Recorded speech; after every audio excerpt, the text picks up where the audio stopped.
welcome to episode 7 of the TarPack podcast. Loaded week of college football from this previous week. Carolina was on a bye, so we are going to get started here with the review of NC State versus Louisville, along with the big news. Let's start with the big news. MJ Morris becomes the starter for NC State for this upcoming week. Brennan Armstrong, I don't know what's going on with him. He just hasn't been able to put it together. He hasn't found his old Virginia self here in Raleigh. So what do you think is going on in that situation, and how do you think this team can improve with MJ Morris at quarterback? I think we're going to be able to score way more points now and just have better chances of winning because our defense has still just been good this whole year. Louisville allowing them to only 13 points and still losing the game. That's just shameful. And now that we got a quarterback that was actually very good last year, we don't need to think about Boston College, but, some games he was better than others. But, he's got to be better than Brennan Armstrong. He just hadn't really put it together at all. And, yeah. Okay, so moving on, we have the review of NC State versus Louisville from this past weekend. Like he just said, it was a 13-10 loss for NC State on blackout. The defense did perform well. Offense was not great at all. Against a Louisville team that's, in my opinion, kind of overrated. They're not – I don't think they're very good. As you can see, they played their first legit defensive test, and they couldn't really do much of anything offensively. So, all right, let's go into your review and top 3 players from the game. And for my top 3 players of the game, number 1, I got Peyton Wilson. He was just everywhere. He had 1 sack, 5 tackles. He just had the most hustle out of anyone on this team. He's just one of the most talented players on this team and everything. He's the heart and soul of the NC State defense. Yes, and for Sean Brown, it's the number 2 player for me. He had 2 total sacks, 5 tackles. Very good game for him. Only allowed 19 yards for Louisville. Very good game for him. And just very proud of what he put up in that game. And for number 3, you can't believe it, but we got an offensive player on the list. It's Terrell Timmons. He had 3 catches for, I'm pretty sure, 71 yards. Just a very good game by him. He only played 27 plays. Only played 27 plays. Just very good game by him, and just had a very talented performance. All right, so is there anything you want to add before we go into the preview of NC State versus Marshall?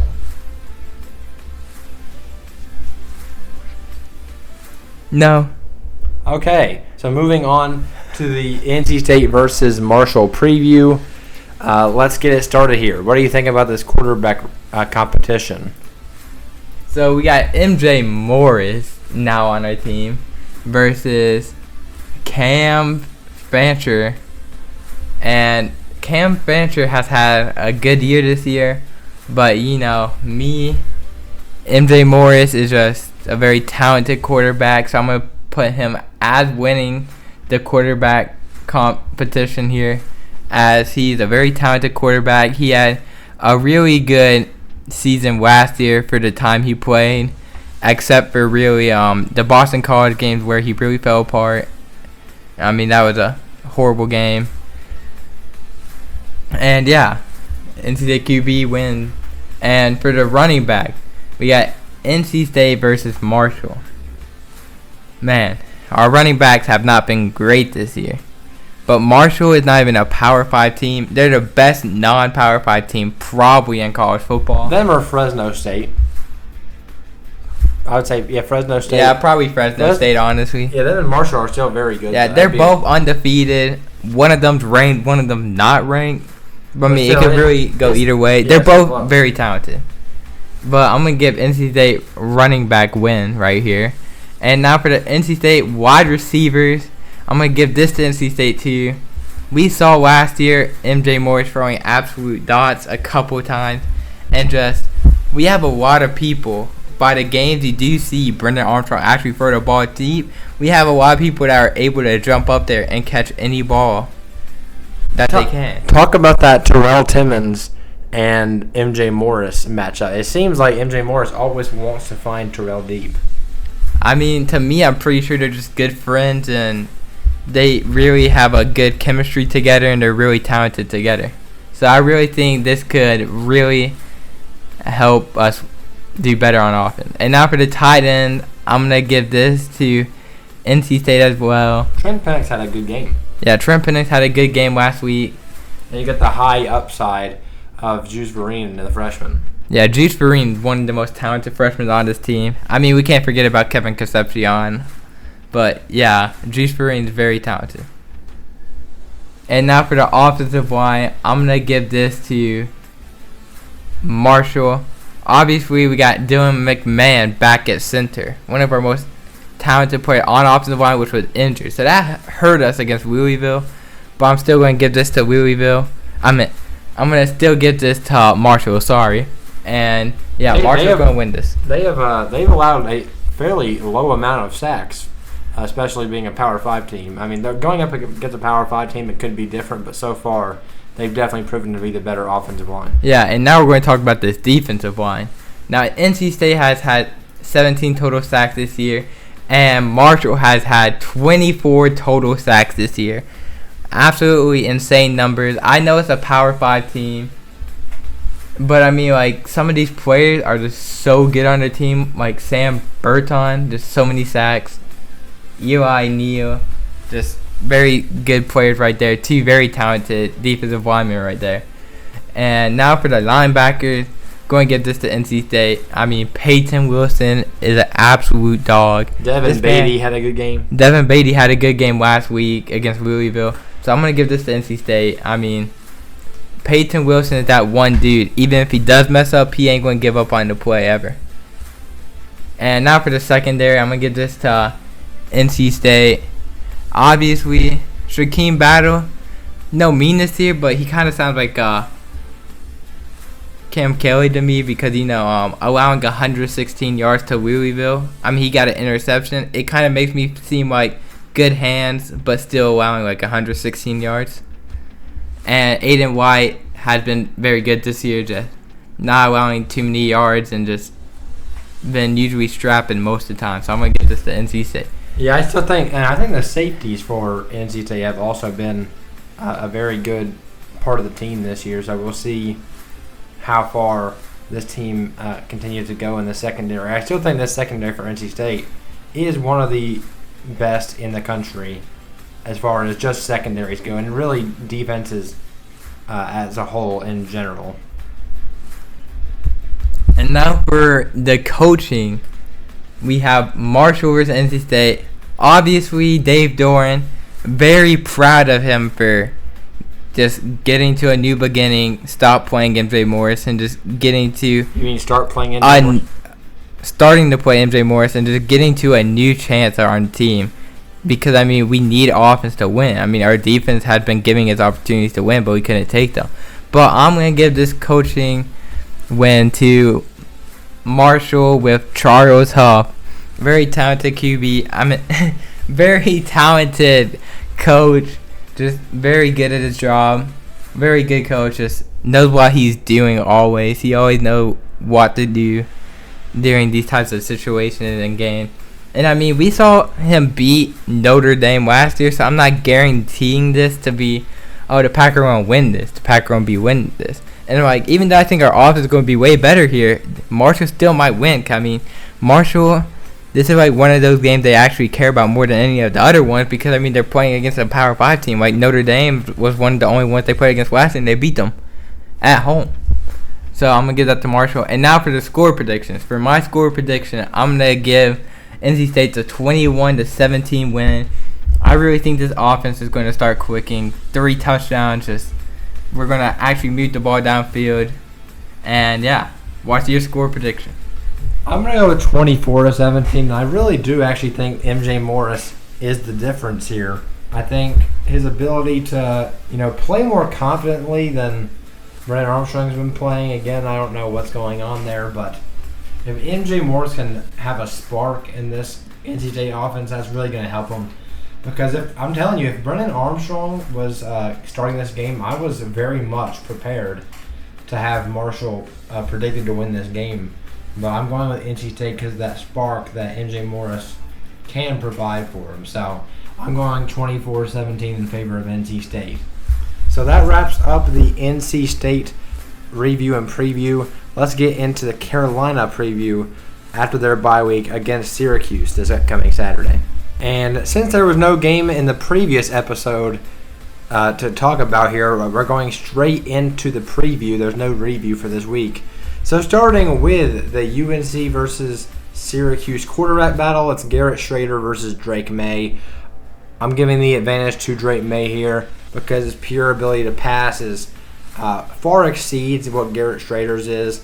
Although Garrett Shrader may be the better running quarterback, although Drake is still a very good runner of the football. Garrett Shrader is one of the best running quarterbacks in the country, and that has given Carolina issues in the past, although I think this defense is a little bit different, obviously, compared to those previous defenses. So I'm going Drake May with the advantage in this category here. Now moving on to the running backs, I'm going with Carolina. Sean Tucker moves on from Syracuse. He's now in the NFL.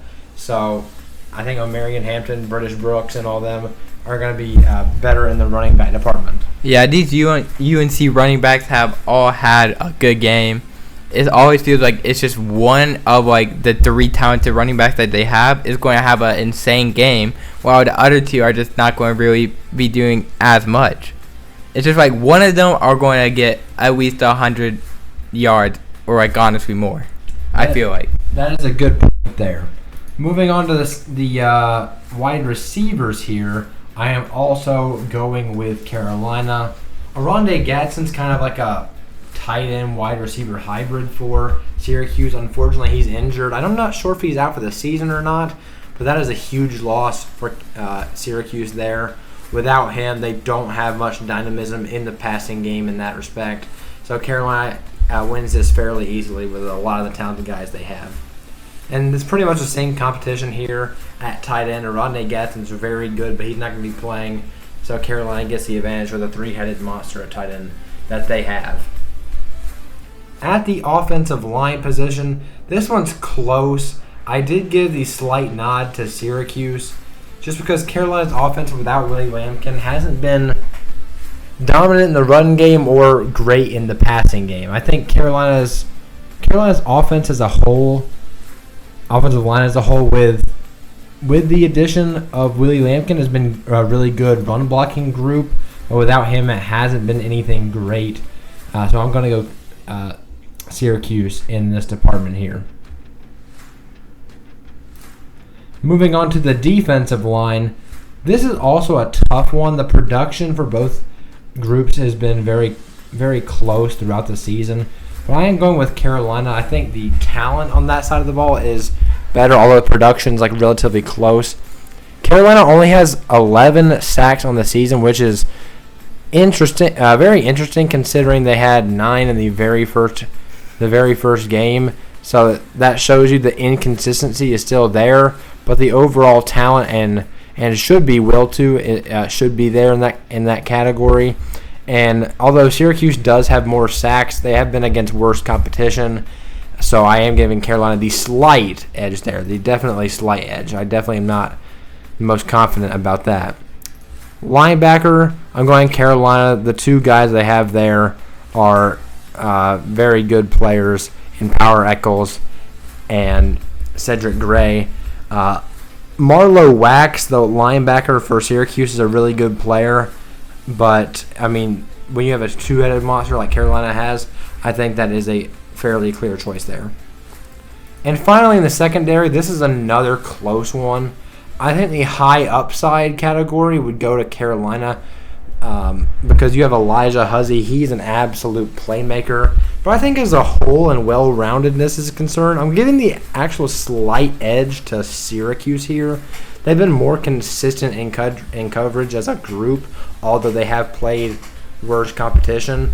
Obviously, the talent is in favor of Carolina, but I think it barely, I mean, I'm talking barely favors Syracuse as far as consistency and play this year goes, even though they have played easier competition.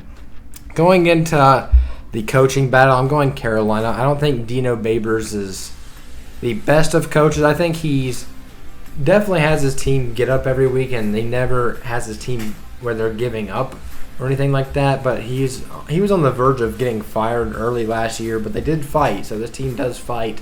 So you have to watch out for that. But I give Mac Brown and that coaching staff the advantage in the coaching category. So let's get into these predictions here. I'll start it out. I'm going with Carolina 42, Syracuse 24. I just don't think, coming off a bye week, being hopefully more healthy than we've been and ready and with a good game plan, I don't think Syracuse's defense is going to be able to stop Drake May and the explosive options that they have all across the field. And as far as the defense is concerned, I think they'll have a little bit of trouble early on stopping Garrett Schrader in that running game. But I think once they get that figured out, they'll start to score a little bit less. So I think I won't be surprised if this game at halftime's like a 17-17 tie or something like that. But I think Carolina would pull away in the second half when they make some adjustments to stop Garrett Schrader from running, which they should be planning to do obviously in the first place because that's their main offensive weapon at this point. So what's your prediction for UNC versus Syracuse? My prediction is Carolina 41 and Syracuse 21. Obviously, for like the first quarter or maybe halftime, the game might be tied or like a 7-point lead by Carolina. But really, I feel like just Carolina is more talented and everything, so I really think they're going to come out and just start at some point in the game to start taking a bigger lead and just keep on going from there. And 41-21 is my score prediction. All right, so that is going to wrap up episode 7 of the TarPack podcast. Thank you guys so much for watching. Looking forward to college football this week, and we will see you guys in the next one. Go Heels. Go Pack.